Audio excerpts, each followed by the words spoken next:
presented by Dinesh Divakar.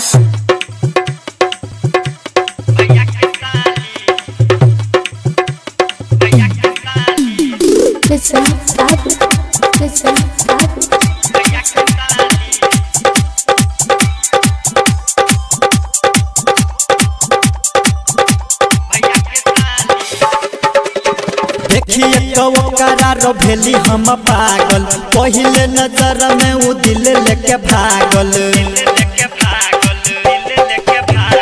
देखिए कवकारा भेली हम पागल पहले नजर में वो दिल लेके भागल।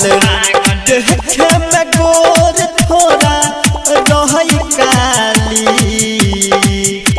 देखे में गोर थोड़ा रही काली। हो दिल लगेलै, हो दिल लगेलै, हो दिल लगेलै हमर भैया के साली। दिल लगेलै हमर भैया के साली, दिल लगेलै हमर भैया के साली।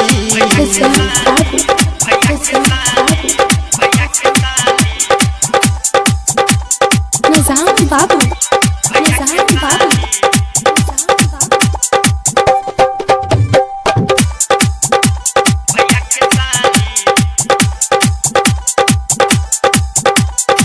नाक के न दुनिया ओकर लाग छल बबाल रे। आँखन सिला होकर मोरनी के चाल रे। नाक के न दुनिया ओकर लाग छल बबाल रे। आँखन सिला होकर मोरनी के चाल रे। ओठ में लगन रही ओठ लाली, ओठ में लगन रही ओठ लाली। हो दिल लगेलै, हो दिल लगेलै, हो दिल लगेलै हमर भैया के साली। दिल लगेलै हमर भैया के साली, दिल लगेलै हमर भैया के साली।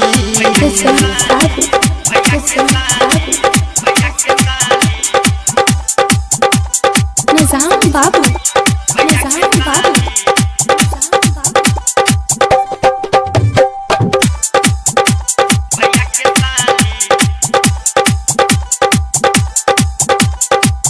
राइटर न जाम कहूँ भेलै सच प्यार रे। ओकरा बिना लागही जेना जिंदगी अन्हार रे। राइटर न जाम कहूँ भेलै सच प्यार रे।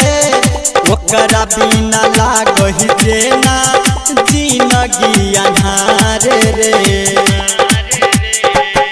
रमेश मधुबनिया कहै छै उ भोली, रमेश मधुबनिया कहै छै उ भोली। हो दिल लगेलै, हो दिल लगेलै।